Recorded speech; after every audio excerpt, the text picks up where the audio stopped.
Welcome to the Lawyers Hip Hop Happy Hour podcast. I am your host, Alfred Guillaume, trial attorney specializing in federal criminal defense and other complex litigation. On October 24th, 2025, I had the privilege of moderating a panel at my beloved alma mater, Howard University School of Law, in honor of my 20th law school reunion. The class of 2005 was in the building. The panel featured 6 amazing graduates from the legendary class of '05 from across the legal spectrum.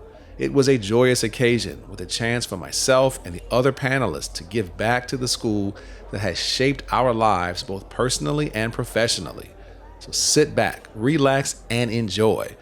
This is a special episode that you do not want to miss. Welcome to another episode of the Lawyers Hip Hop Happy Hour, special edition Howard Homecoming Remix. Welcome.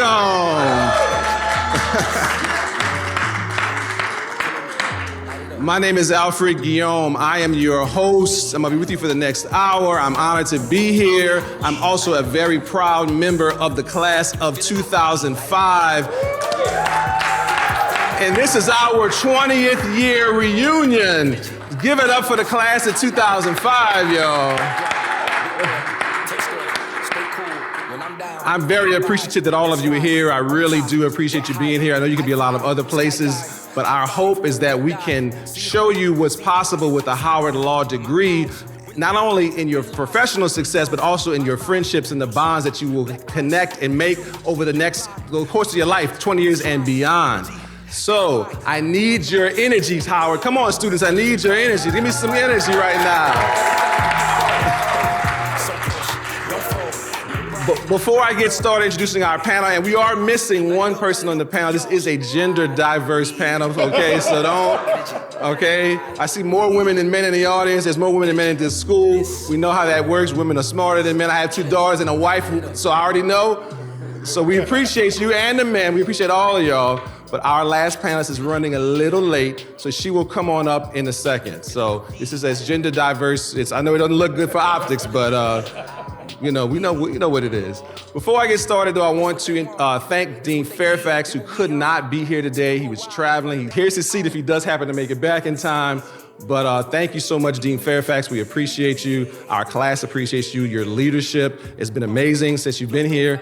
And it wasn't a question of even whether we could do this event here today. It wasn't a question of when we can do it. It's like, how are we going to do it? How are we going to make this possible? So for that, we're very appreciative. Our class, all the classes at Howard Law, we want to thank you for your leadership. And Dean Fairfax, if you can make it, I got a lot of questions to ask you, hip-hop and otherwise. So hopefully he does make it. All right, starting out, our first panelist, Mr. David Clooney.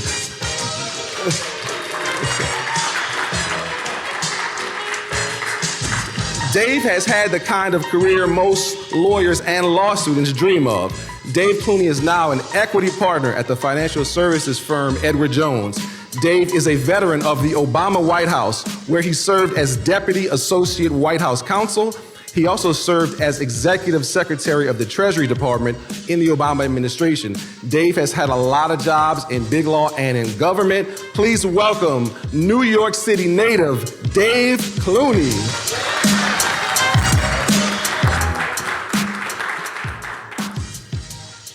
Our next panelist is Samuel Anion, Twin Tower, number 2.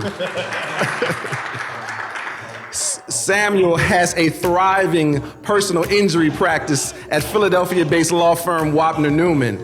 Sam is a native of Baltimore, Maryland, with graduate and undergraduate degrees from the George Washington University. In 2025, he earned the distinction of being named the top personal injury attorney in Philadelphia. His most impressive, give it up for Sam, But his most impressive achievement by far is not 1, not 2, not 3, but 4 sons. Give it up for Sam.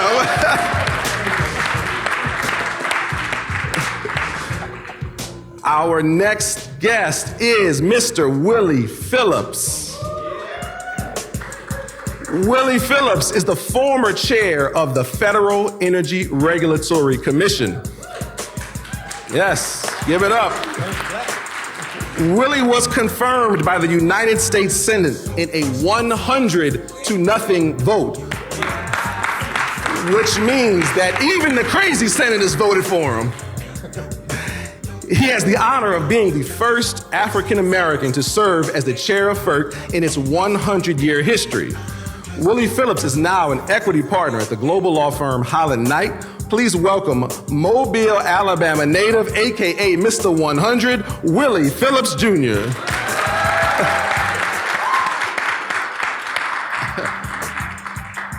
Our next panelist is my buddy, Miss Marguerite Lanaux. You see what I did, right? Hailing from Long Island, New York, Marguerite Lanaux is the district public defender for the city of Baltimore. She's the top public defender in the city. She supervises a number of other attorneys in that office, or actually all of them. And before becoming the district public defender, Marguerite was a trial attorney in the public defender's office in Baltimore and Prince George's County, Maryland. Marguerite is the only panelist who has the distinction of being a double bison, having completed her undergrad and law degree from Howard University. Please welcome my buddy, Marguerite Lanaux.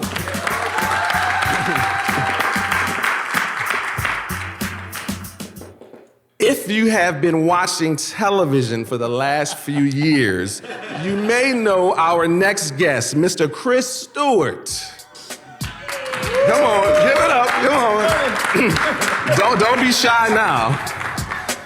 Atlanta native Chris Stewart has been involved in some of the most important civil rights cases of our generation, including that of Ahmaud Arbery, Walter Scott, Alton Sterling, and of course, George Floyd. Chris is the managing partner of the Atlanta-based law firm Stewart Miller Simmons, a firm that currently represents the victims in the Baltimore Key Bridge disaster, Boeing 737 crash, and many other notable cases.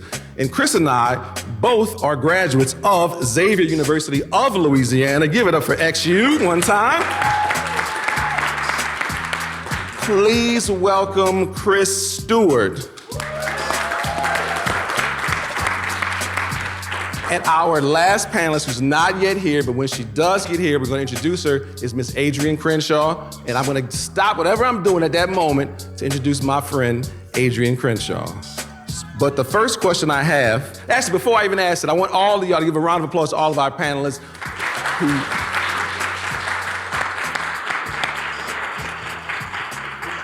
they all took time from their busy schedules to come have some drinks on the Howard Law 20th anniversary homecoming. So Chris, my first question is for you, my friend. Is that mic working, buddy? Yep. All right. Wait, is it? Yeah. It's working. Chris, you've had a very tremendous career. You've been enormously successful, but you are a graduate of not one, but as I said, 2 HBCUs. And here is what you have said about the role that the HBCU has played in your professional success. HBCUs, man, I still think that a lot of our high school kids battle with, well, going to HBCU hurt my ability to find a job in the future. That myth still exists, but it's wrong. I am not just a person who went to one HBCU, I went to 2. For undergrad and law school. What I found is that my experience going to HBCU not just motivated me academically, but the family and love and friendly atmosphere that you are surrounded by, both with the professors and students, really helped, especially being away from home. So it was a beautiful thing. And, I absolutely loved going to Xavier University. It led me to going to Howard Law for law school. When I could have gone other places. And walking down the halls when you're at Howard Law, when you're just a student and you're looking at the walls and you see all these historical pictures of people who graduated from the law school and the history they made, it motivates you to want to do the same once you become a lawyer. So hopefully I live up to that mystique and history of all of the Howard Law graduates. So do HBCUs hurt or help? That's up to you. You can go to an Ivy League school and not have a job. It's all about you and how determined you are to be successful. I have my own law firm now. I could hire someone who graduated from Harvard Law. I could hire someone that graduated from Howard Law. It's just about you, and are you determined to be successful? Chris, can you talk about the role that the HBCU has played? You're obviously very passionate about it, but how has that education served you in the real world, especially as an attorney in the practice of law?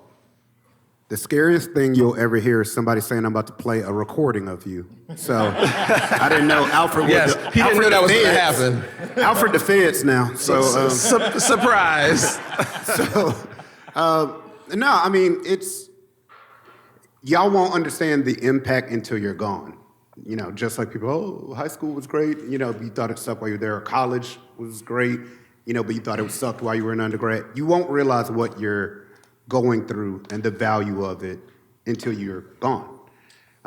Because in between Xavier and Howard, I actually went to a all-white university to get my master's. And the experience there was a little traumatic. I'm the only person in my class. They didn't want me in that program. You know, they tried very hard to get me out the program. And it's just tough surviving in that environment. I survived and still got my master's, but being in a welcoming, loving environment, though it's probably not loving all the time, it is a tremendous boost to your ability to get to success. So that's why it is so important that HBCUs survive and thrive and people attend them and become extremely successful, like the panel and all the people out there that y'all didn't get to meet, and our host. You know, he ain't doing too bad. I appreciate that, my brother. So it's invaluable, and that's why I push it so hard. You know, nothing against other schools. My sisters went to Duke and all that, but I push HBCU so hard because it is a very special environment that doesn't have the same hurdles that you encounter in other places. Thank you, Chris. That, you know, you talk about success, and all of you all have been successful. I mean, we've been blessed. And the same is, this is only a small sample size of what would happen when you get this degree at Howard. But Chris, let's be real, okay? You got $1 billion verdict, man, after trial, okay? Can we give it up for this man who got $1 billion verdict after trial? Okay, I was with you in the beginning, so I know it didn't start off like that.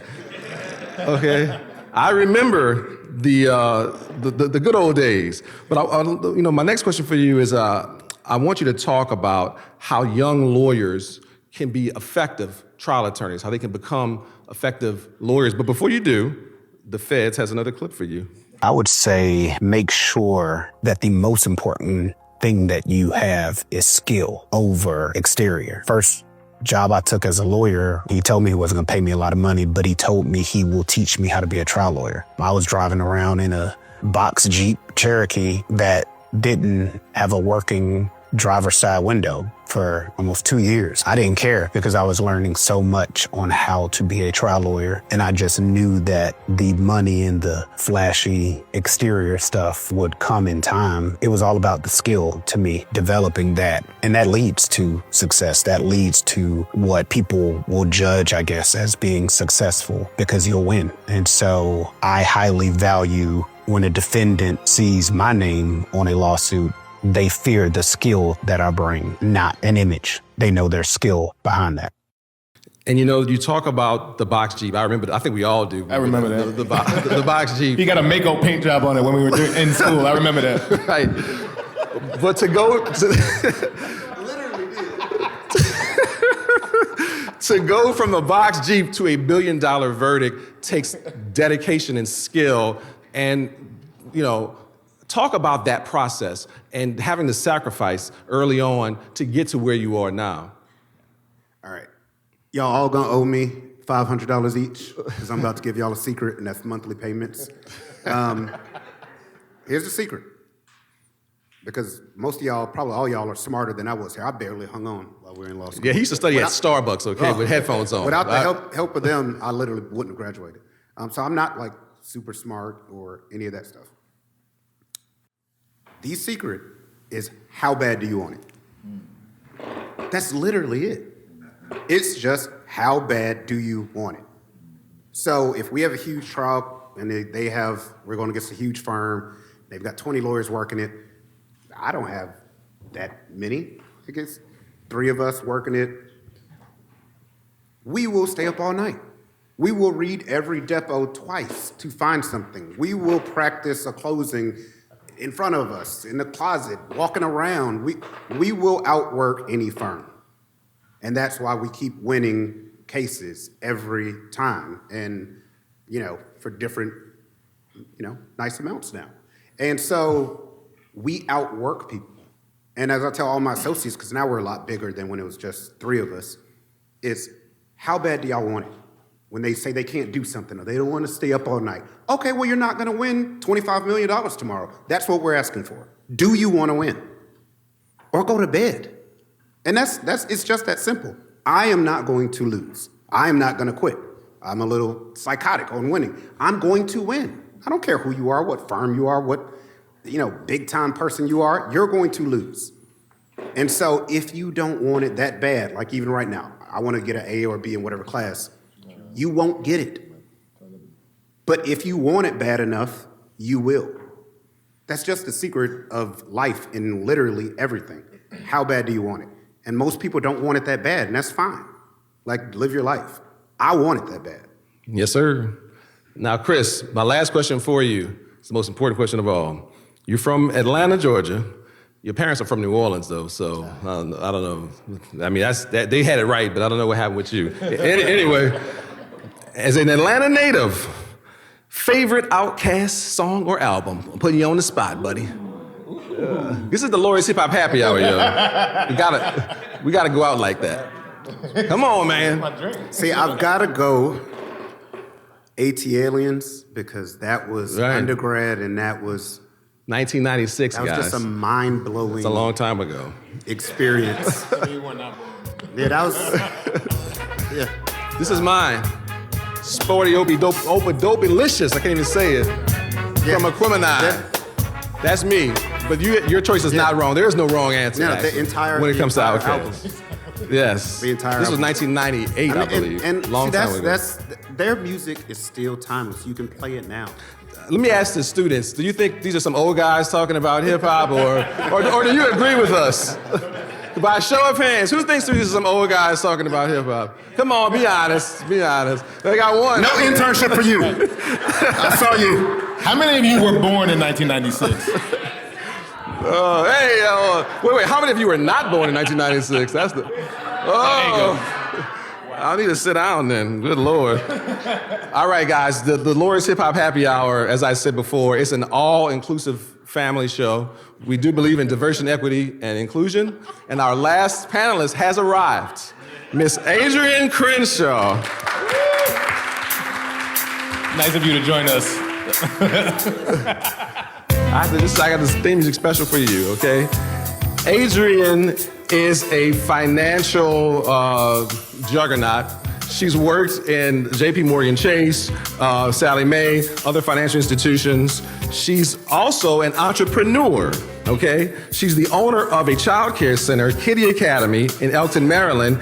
And all of us who have children know how much money kids cost. So Adrienne is actually probably the richest person up here out of everybody, okay? She's got a degree, she's from New York. She has a degree from NYU Stern School of Business and is a proud Spelmanite. Do we have any of the Spelmanites in the audience? No, it's all right, it's all love. We have a lot of Howard Bison here, it's all good. And Adrienne, I'm so glad you're here. Welcome to the panel. Thank you.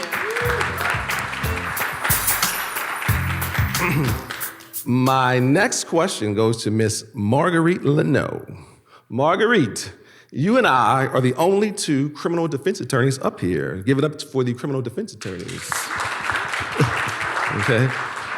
But unlike me, who's a heartless, cold guy, you have dedicated your career to public service. And here's what you've told me about some of your work. I'll tell you one client that has always stuck with me is I had a client who I was talking to. I was doing an interview and it was a gun case. And so, not the end of the world, but one of the issues in the case was whether or not it was his room. And so I asked him. They found a gun in this person's room and they charged him with it. Yep. So they find the gun in the house. It's in a room and they charged the client with the gun. And one of the things I asked him is where his bed was in the room. And he told me, he just chuckled. And I'm like, where do you sleep? He said, I don't have a bed. And it just stuck with me because to ask a person where they sleep or where their bed is presumes that everybody has a bed. Right. It presumes that everybody has a place to sleep in a home. And, these are the things that I learned in this work, is that you don't know what people are experiencing behind closed doors. And what causes them to be put in certain situations. Correct. Marguerite, can you talk about why you chose a career in public service and how that impacts you and continues to impact you? So I had a long, winding road to where I am now. And the thing I will always tell any student who asks is that there's at least one of you in here right now who has no idea what you're going to do when you leave here. There's one of you who has no idea of if you're going to make it through here, why you ended up here, what you want to do. And you sit next to people. This is my first friend in law school. And you sit next to people who are saying things like, I'm going to practice in energy law. And you're like, I don't even know what energy law is. What does that mean? I still don't know what energy law is. I still don't know what energy law is. But I was like, yeah, that sounds great. Maybe I'll do that. Negative. So I left law school. Everybody at the time had their jobs lined up, where they're taking the bar. I took the bar based upon where my best friend was taking the bar. You're going to Illinois? Sounds like I'll go to Illinois. I really had no idea of what direction I wanted to take or what I wanted to do. And I tried so many different things. And I will also share that I failed at a lot.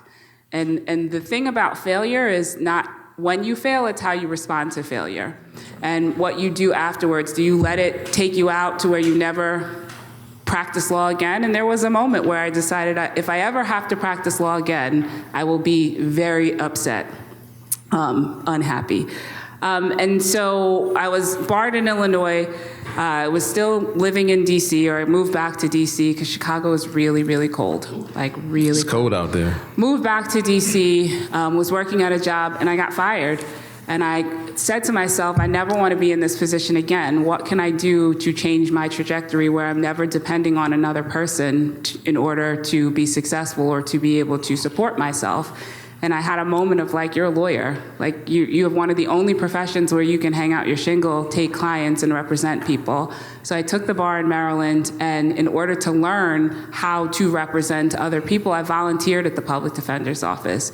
And once I started volunteering at the public defender's office, something clicked because I identified with the clients I had. And I think part of the reason I identified was because I had so many different opportunities to fail and opportunities for people to judge me by my failures and not by my potential.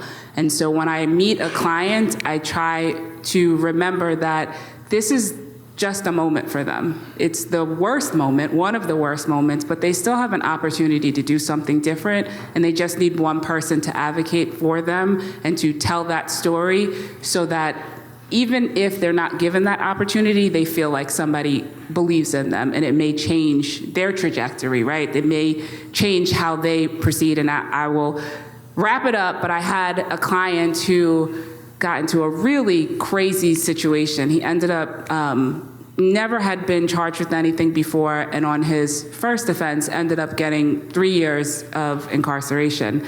And couple years later, I was walking out of the waiting room, through the waiting room at one of my offices, and this older woman stopped me and said, "You don't remember me, but you represented my nephew.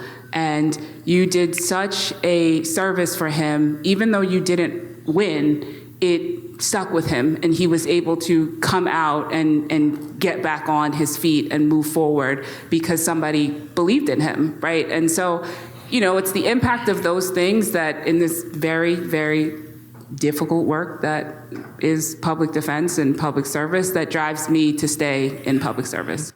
Thank you so much for that answer, Marguerite. And let's be clear, you've risen rapidly to become not just a line attorney, with nothing wrong with being a line attorney, but you are the #1 public defender, the district public defender for the entire city of Baltimore. Give it up for my friend, Marguerite Lanaux. But Marguerite, you and I, in addition to being criminal defense attorneys, also share a love for the Wu-Tang Clan. Can we hear what Marguerite has said? Coming through. We're going to keep it in the realm of the Wu-Tang Clan. Yes, okay. And, we're going to talk about probably the most famous member of Wu-Tang. Yeah. Shout out to my main man, Method Man. It's the and Method his Man first for album, short, Mr. Meth. Cal. Moving on On your up. left. Man. Set it off. I remember this album. I love the Came out lyrics. in 93, Dave, I think, did that? Please stop dating us. Oh, no, 94 maybe, I don't know. Anyway, Marguerite, same question as I asked Chris. I know you love the Method Man, but what would be your favorite Wu-Tang and or Method Man song? Putting you on the spot. Oh my gosh. So when I was in college, my first year of college, I actually didn't start at Howard. I started at the University of Albany. Sorry. Dave, by chance, did you go to the University of Albany? Yes, I did, Marguerite. Thank you for asking. Goodness, how funny. And I remember, I don't know if the kids even still do this because they have these crazy rooms now, but I had the Wu-Tang Forever poster on my wall. So you walk in the room. I was the first one there. My roommate comes in, and she just stopped. And I'm like, what's wrong with you? But the poster itself, she's like, I thought you were gonna be crazy because you have nothing in the room except for this big, gigantic Wu-Tang poster. The Wu is for the children, baby. That's what It is for the children. And so to answer your question, the favorite song or favorite album? Whatever you give me. There you go, that's mine. All right, look, I'm gonna give you mine right now. This is mine. It is. Favorite beat. I'm about to start getting on the mic. Okay. Give it up for my friend Marguerite Lanaux. Next up is Mr. Sam Anion, Philadelphia's #1 personal injury attorney, the Twin Tower #2, my boy, Sam Anion. Sam, in all seriousness, my brother, when I talked about your sons, it's one thing I've admired about you. Is your family, man. Another thing I admire about you is your faith in God. And here's what you said about that in the past. You have been able to provide for everyone in your family because of the things that happened to you, some of which at the time could be looked at as bad things. Not passing the bar, losing your job, getting in a car accident. And look how it's ended up. Yeah, I mean, you have to understand that the hand of God is involved in everything, and everything happens for a reason. I think there's a passage that says, all things work for good for those that love the Lord and are called according to His purpose. And I believe that. And my mother, when she was trying to counsel me through my depression, kept reminding me of that, that all things are working out for your good. And there's a certain level of resilience you have to have, man, ultimately to make it. I try to stress that to my children. Success doesn't look like this. Right, straight up and down. Straight up and down. Right. Success can look like all kinds of ways, zigzags, up, down, back again. Yeah, exactly. And so for me, there were some setbacks, but we were able to push through them. And, you kind of know, I don't know about you, but I always knew the hand of God was with me, that God had His hand on me, that I was going to make it. Yeah. I was going to make it somehow. Exactly. I didn't know how I was going to make it, but I knew I was going to make it. Yes, sir. Yes, sir. I never doubted or never lost faith that I would ultimately make it. I didn't know what it was going to be, how it was going to be. I didn't know if it was going to be in law or something else. I knew I was going to make it. But when I saw the opportunity, I said, this is it.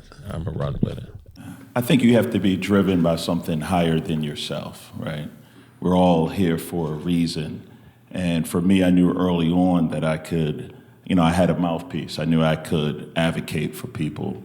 I didn't get the best grades while I was here at Howard. I did okay, but I didn't have, I wasn't on, journal or anything like that. But I knew I could connect with people. I knew I had certain strengths. One was I could empathize, I could sympathize, I could pray with people. And when you are in the trauma business, like I am, most times when I'm representing someone, they've lost someone or they've permanently lost function in their body. I deal in catastrophic personal injury. First thing I do is I say, can I pray for you? Or can we spend some time and recognize that, hey, life has changed? But someone's responsible, and we're going to make sure that you're taken care of. So I think that my faith comes in a way that I can connect with people They can trust me to advocate for them. And because of that, I've been able to beat out other attorneys who are trying to get, high-level cases.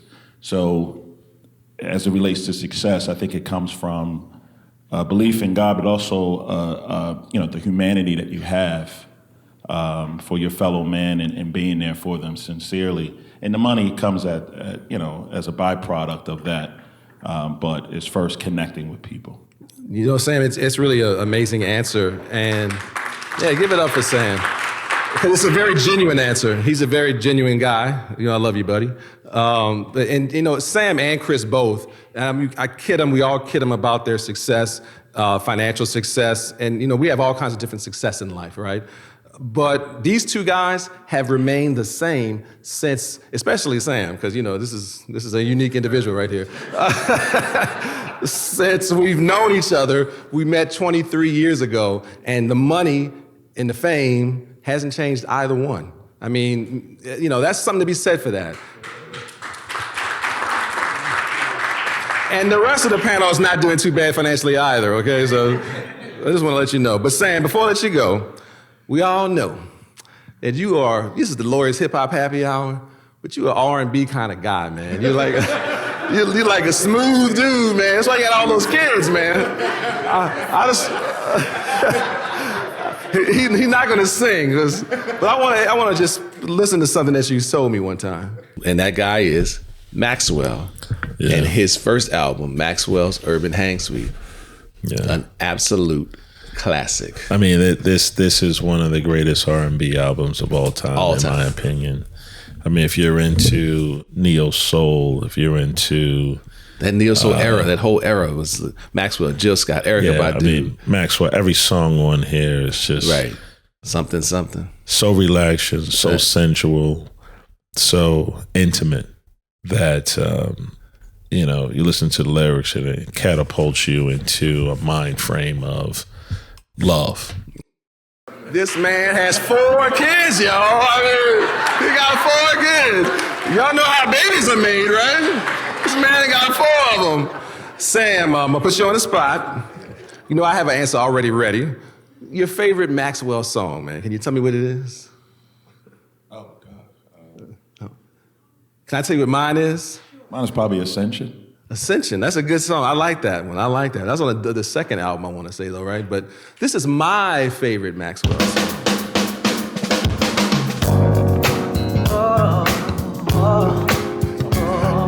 A little something, baby. Now, all the lawsuits, these guys really are just old and living in the past. That's what you do when you get to be our age. Although I'm not that old, though. Me and Marguerite are the youngest people up here, okay? We're in our 20s. All right, give it up for my main man, Sam Anion. Adrian Crenshaw, I'm so glad you're here. And Adrian, I don't have any audio of you yet because you haven't called me back to come on to the podcast. So now that you are here, I'm just teasing. I know, I love you. I know, love you too. I want to talk to you about, you have a very financial, I'm going to call it a financial, like Maurice said, we don't know anything other than what we know, financial background. But you are also an entrepreneur. You've worked in the corporate world, but you're also an entrepreneur and a very successful one. Can you talk about those two things, like specifically your time in corporate America, as well as being an entrepreneur, and how that's helped you or hurt you, or the differences between the two things? Sure. So prior to coming to law school, I worked at MBNA America, which was a bank. And during that time, I spent time in collections. And I remember speaking to a number of people where you're calling them and you're trying to get them to pay a loan. And people had multiple circumstances as to why they couldn't pay. And that was my first time being exposed to individuals who really just could not pay a loan, whether it was due to divorce, loss of job. And so that drove me to say that I don't ever want to be in that position. And if you're working for someone else, you are literally at their mercy. When I was working at the law firm and I was told, 40 hours is part-time, I was like, well, damn, that's a lot of work. Yeah. I did it. I loved it. I did securities litigation, so I was able to utilize my finance background in that position. One of my first cases was Enron, which was absolutely fascinating at the time. I mean, it was like being part of a soap opera. But when I left that firm and I had a family, I realized how hard it is to find quality childcare. A lot of us don't live close to family. You don't see a lot of multi-generational households anymore. And so in order for me to go to work and put in that time and really have to disconnect, I needed to trust who was with my children. I was fortunate enough that my mom was able to be with us after each child was born for 6 months, but after that, they had to go into daycare. And I decided if I was ever going to become an entrepreneur, it needed to be something that I was passionate about because it is a sacrifice. It is a sacrifice. It is not something that you can do overnight, especially if you're also working full time, which my husband and I have continued to do. I made a call to Kitty Academy of America, which is where my kids went to daycare. And I said, hey, if there's ever an opportunity for me to become an owner, I would appreciate that. And I kept in contact with them for about 5 years, and they called and they said, our very first daycare, the very first Kitty Academy is for sale. Are you interested? And I said, absolutely. Yeah, because we know Absolutely. those kids are so expensive. They are very expensive. But what's interesting is about 50% of our kids are subsidized. 50%. And Nice. in today's economy, that is a struggle. That is a That struggle. is. And That's a I know blessing that you're able to do that. Right. A lot of our kids, we are their only meals that get provided. Wow. So understanding that in order to make money, you need to have money. So there's that. Oh, yes. And Yes. bringing in my finance background and figuring out how do you get to that point to become an entrepreneur, to make smart decisions, understanding the sacrifice that's there. You don't leave your day job while you're doing it. You got to figure out how to do both until the second one can fully provide for your lifestyle. But it has been a sacrifice of love, and we are actually about to buy our second one. All right, amen. Okay, let's go. That amen was for my friend Kalia. That was for you, that amen. Right. Adrian, thank you for that answer. I have another very important question for you. It's actually something I learned when we first were talking about coming on here, that you are a lover of yacht rock, just like me. That was a joke. So my next question is, I'm going to tell you, let me just give you what my favorite yacht rock song is, and you can tell me if you agree. I keep forgetting we're not in love anymore. And then I'll give you this, it's good, thumbs up, right? Come on, thumbs up. Chris, Yeah. that's what you play on the yacht? Okay. And then That's of what I course, thought. we all know the sample that this song, because this is the Lori Sabab Happy Hour. White moon, Warren G was on the streets trying to consume some skirts. Marguerite, this was in 94. Rolling in my ride. Just so you know, you weren't alive, and I You know. weren't born? All right, give it up for my friend Adrian Crenshaw. All right, we're working our way down the panel here. We have arrived to a very special individual, Mr. Willie Phillips. Special not because he's my buddy, like all these folks are, but special because this man is literally history, live and breathing, okay?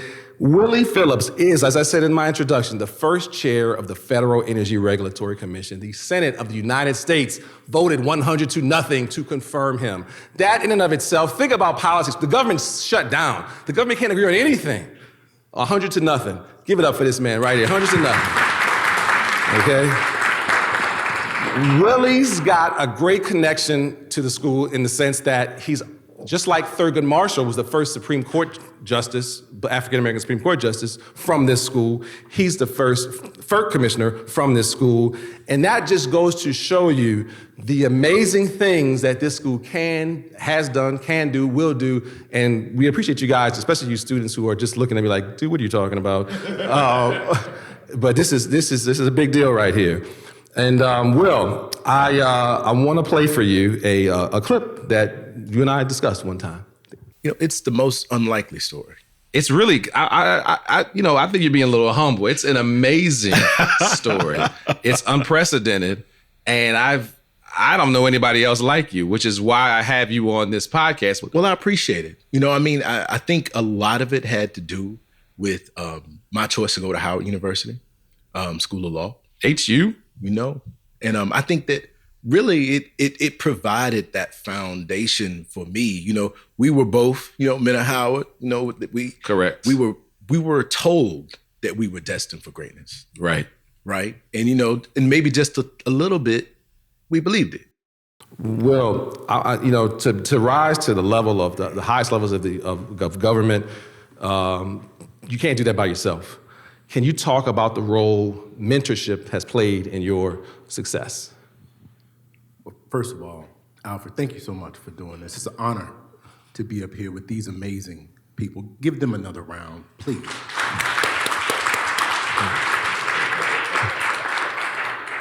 Here's what I know, Al, that no one is born with all the tools that they need to be successful.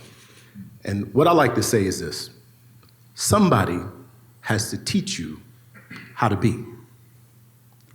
Somebody has to teach you how to sit on this stage, how to appear in court, how to do a transaction, how to be an equity partner. And whether that's a professor, whether it's your pastor, or maybe even a friend of your family, somebody has to say, come here, Willie, let me talk to you. Look, I know you want to play ball, or I know you think she pretty, right? But here's the thing, you have a future. And this is what the future holds for you. So why don't you take this path? Why don't you try this? That has made all the difference for me. And one of my mentors is a person I talk to before I make any major decision in my life. And it's a professor from this school. Yes, sir. I know who you're talking about. Mr. Fabricant.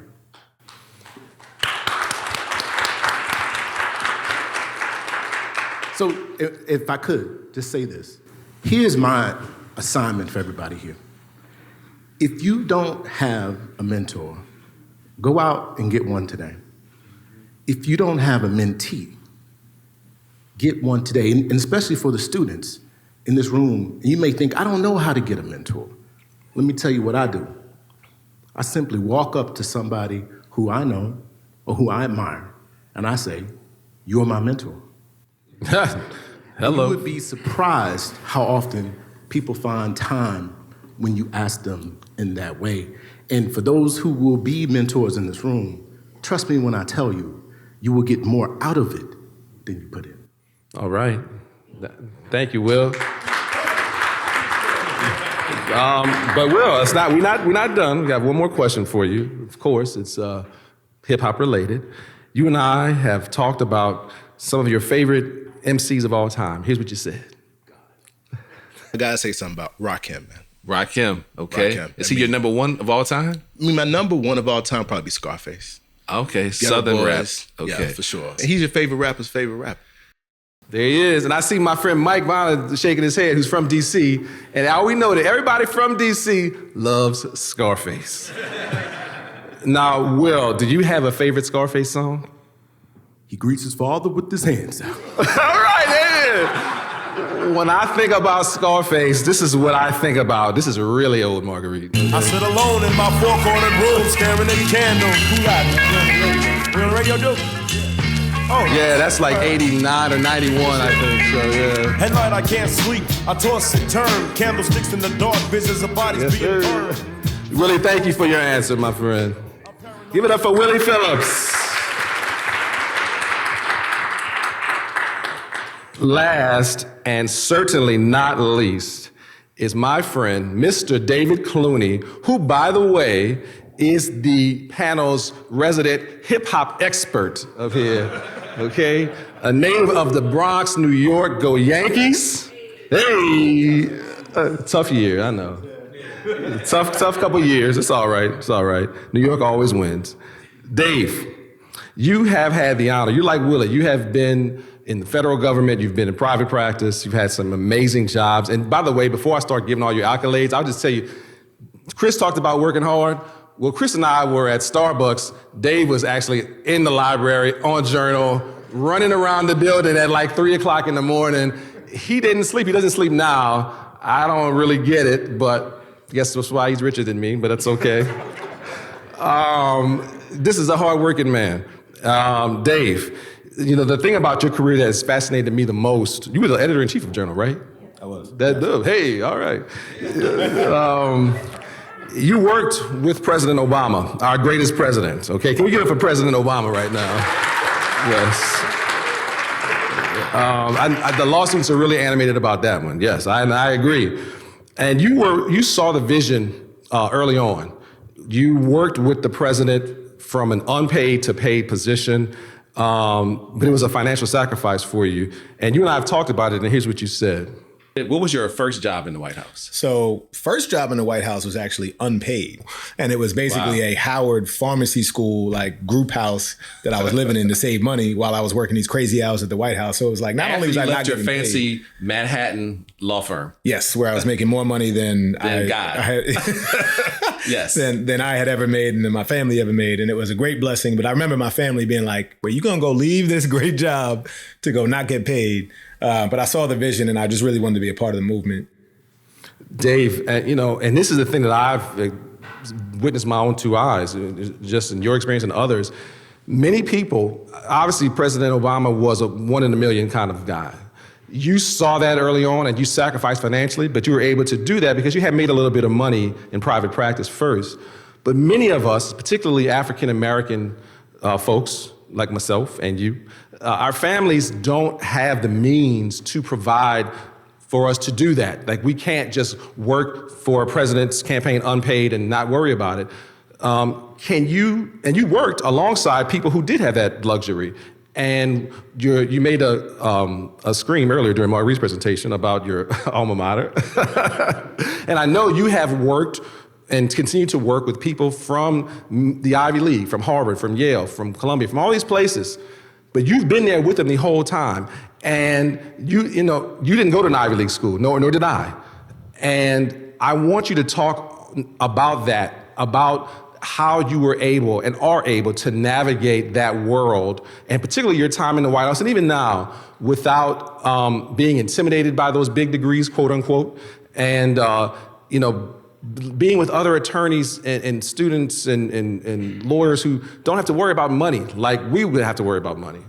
So I appreciate that question. Let me first say, it's so good to be home. It's good to be home. To see so many of you. Class of 2005, the unmatched, unprecedented, will never be the same. Class of 2005, thank you to the folks who are here. Thank you, Alfred, Ben, everybody. Professor Kroom, it's great to see you folks for being here and putting this together. A lot of the answer to that question goes back to how special the law school is. And I'm going to take a turn on the answer. I will answer it in a second. But let me first say, sitting on this panel is a representation to me of what I could never have seen 20 years ago sitting in you all seats, which was every one of these people, the network and the experience we come out of Howard with prepares us for life in a way that no other school can. And I've seen that play out in so many different situations. You touched on some of them, and I will in a second. But just to give my personal perspective, I've been on the stage in 2020 at the Lincoln Memorial. Both Chris and I were speaking at the March on Washington. Chris, as somebody who's represented too many people's families who have been shot by the police, me leading the Black Economic Alliance at the time, talking about how the struggle for economic empowerment and justice continues. Willie Phillips sitting behind him at his 100-0 Senate confirmation hearing, which does not happen. One of my jobs at the White House was vetting and preparing nominees for Senate confirmation. Nobody gets confirmed 100-0. That is a huge deal. Adrian and I were at JP Morgan Chase together, two of very few black folks there, and the ability to be able to talk to each other, call and be like, is this crazy or is it just me? What's going on?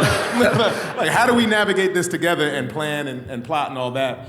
And to the network part, even Marguerite and Sam, you've heard a lot about their backgrounds, but I remember passing through Chicago in 2008 and seeing Marguerite and just having family, like having somebody there to feel comfortable with and to know, I was coming off the campaign at the time, my head was in a crazy place, but to see family in a place, that I didn't know anybody was amazing. And same thing, every time I go to Philadelphia, Big Sam rolls out the red carpet. Big Sam. Gets me plugged into where I need to be. That is Howard, that's HU, there's nowhere like that. I talked to people who went to different law schools, and they're like, man, it was 3 long years, and I hated to get out. And we worked hard and we played hard. We played hard, y'all. But to your point about...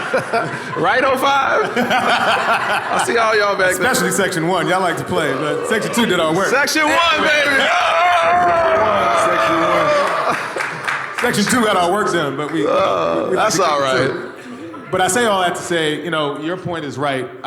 In order for me to be able to take the opportunities I did, I both worked on the 08 campaign out in Iowa, not getting paid, and then I worked in the White House for a couple months without getting paid. And then when I did start getting paid, it was the lowest salary I made during my career.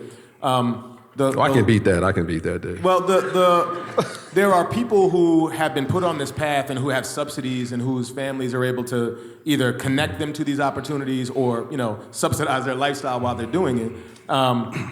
What Howard taught me was that we gotta, hustle is real. HUSL, Howard University School of Law, we learn to hustle.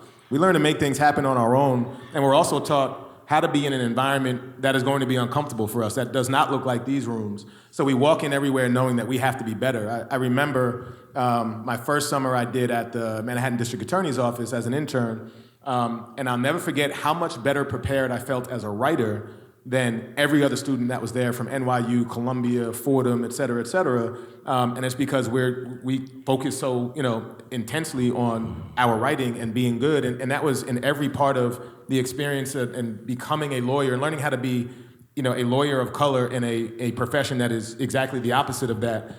So it was not that it was easy for me to walk into environments that were uncomfortable, but we were prepared for it. And so I feel extremely fortunate to have had the training that I had here, but also the network of support that I could reach out to people when I was in those situations that were uncomfortable, that were uncertain, and find the guidance I needed, to get to the next step. And that has been a tenet of my career. I'll say to all of you, you hear all these things from people who have done these things in their career, and you think, when they were 3L in law school, they had it all mapped out. None of us could. Well, maybe Chris. I do remember Chris. Chris was always going to be successful. We knew that. Well, just the path he took. I remember there was an issue of Black Enterprise when we were in law school that had on the top Black lawyers in America on the cover. It must have been 2003, 2004. It had Willie Gary, famous plaintiff's lawyer out of Florida, who Chris went to work for 2 summers, learned the game, and applied that and basically created his own, and blew it up and has done, I would say, in many respects better than Willie Gary has done. I remember there was a Black partner from the law firm I started my career at, Ted Wells, who was on that cover, and Chris and I are looking like, man, maybe we can be those guys one day. He laid out a plan and followed it. All of us have laid out plans and followed it, but what I'll say to you all who are in the school now is, try different things. Don't feel the need to have it all figured out. And I love Marguerite's point. I've had failures in my career too. My guy Cliff right here, I remember calling him, my moot court partner, by the way. I did all the things that I thought you should do because I went right from undergrad to law school. So I tried to get as good grades as I could have, got on the moot court team with my partner Cliff here, got on the Journal, went to a big law firm in New York, but it wasn't until I started there where I said, okay, what do I actually want to do now? And I had to try, by trial and error, figure things out. But I remember talking to Cliff at one of the lowest points in my career when I was at JP Morgan Chase and something didn't really go my way. And I'm thinking to myself, what do I do? And you figure it out, and you take that support and that input and you make the next move. So don't feel like you have to have it all figured out. There will be ups and downs. It is a bit of a roller coaster, but you have everything you need coming out of Howard Law to be successful, and you absolutely will. Man, amen to that, brother. Thank you for that answer. And Dave, because you are the hip-hop expert, my last musical question of the night is, before I make some closing remarks, is we've talked about your top 10 MCs of all time, and you're probably the coolest guy up here as opposed to the old heads like myself and Sam. I think I am the youngest, technically. Why did you throw me in that? Why did you just throw me in the details, but I think I'll claim it. So you understand it. You understand again. Here's what you said about that in the past, and we're going to just touch on it real quick. It gets a little more, controversial and unorthodox in the top 10. Like you got Jadakiss in there. You got Jadakiss, who cemented his place and moved his way up there in the 2021 Versus. Right, correct, yes. Because he just put up a world-class performance, made me go back through his entire catalog, and I just have a different appreciation for this dude.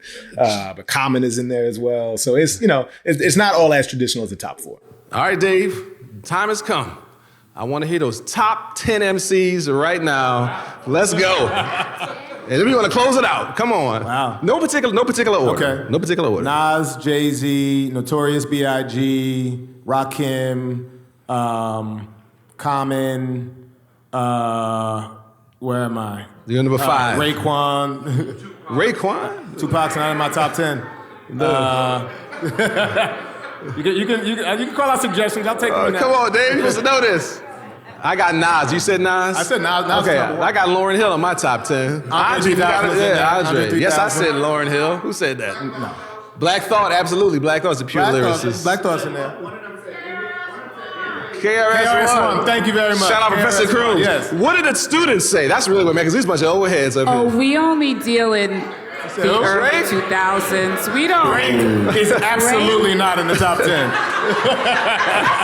Look, I'll give you Kendrick. I'll give you Kendrick as being the top 10. Yeah. Wait, what you say? Prodigy's in my top 10. Prodigy? Did somebody say God? It's a bit of a disconnect. That's all right. It's a bit of a disconnect. I mean, you know what? I don't even know. Clearly, there's a generation. What is your top 10, England? I don't know. I mean, look, Dave, I appreciate that. And before we get out of here, I want to make some remarks. But before we do, I want to let these students hear what you've said about your experience here and particularly our class. For the people from our class, what they have done, I'm biased. We are an exceptional class. 05. But I think we may still be the largest class to ever graduate from the law school. But it is the case that people coming out of Howard have a special experience, and we really crush the game, whatever we go into. Whether slaughtered the game, man. What are you? 05 was that year. Man, we were very fortunate, for real, to get there at the same time, find each other, and push each other personally and professionally. And I love, the family and community that we have among each other. Disclaimer to the podcast listeners: every guest is from Howard Festival. That's where they all come from. All right. That's a podcast I want to listen to. I want to thank all you guys for coming out today, and we really appreciate it. Hopefully we have entertained you for this last hour. Hopefully you make some connections with some or all of us today before you leave. To the law students who are here, you had me nervous a little while. I didn't know if anybody was going to show up, but you showed up and you showed out. I appreciate you. Professor Crooms, I appreciate you. Shout out to Brandy Harden, who I don't see in here, but shout out to that's my people. Shout out to all my panelists, my wonderful friends who came and sacrificed. And shout out to my class members who are all scattered throughout here. 2005, Big Ship. I see Corey Lynch, Marcus Fox, all of y'all. And again, shout out to Dean Fairfax who couldn't be here. And to the man who actually made this thing happen, give it up for Mr. Valentino Bryant, who's seated right here. Guys, do me a favor and, thank you. Hey, y'all want to do me a favor? I want to stop practicing law. My wife's here, so shout out to my wife. Hey, look, we got kids. We can't afford them kids. I need to go to Hollywood or something. I got to change it up. So why don't y'all subscribe to the podcast? Come on, you don't even have to listen to it. Just subscribe. Don't say that. Let me get my numbers up so we can just, I got daughters. They got to eat. I got weddings and all kind of school to pay for and stuff. So. Seriously though, guys, thank you so much for coming. Enjoy your homecoming weekend. And this is for Fasha Lewis. Yes.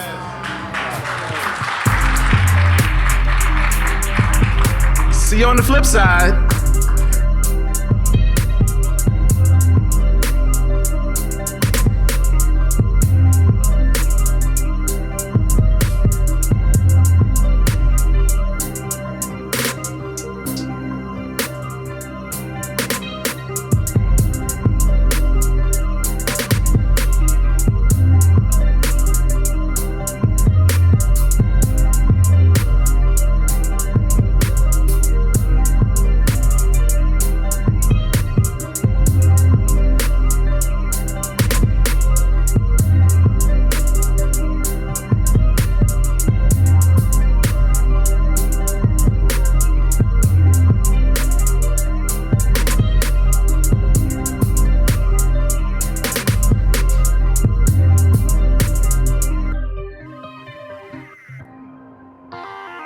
Thank you for listening to this edition of the Lawyers Hip Hop Happy Hour podcast.